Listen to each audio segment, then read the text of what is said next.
dati. Ngayon sa Primos, meron pa rin po yun. 300 po yun eh, square meters. Ay, Sa may Primos. Look at the camera! importante yung lote. May No. parking ka. Nisip ko mga 1,000 square meter eh. Doble ka naman.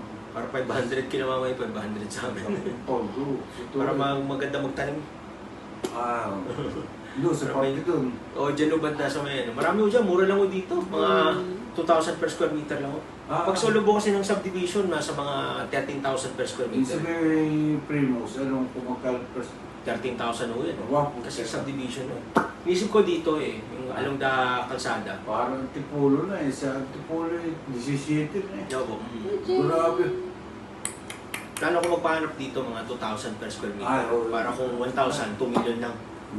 Tapos yung kung 5 million yung mapagbentahan, may 3 million pa. Tapos loan na lang sa pag-ibig ng mga additional 4, para mga 7 million. Malaki-laki na yun. Ay, oo.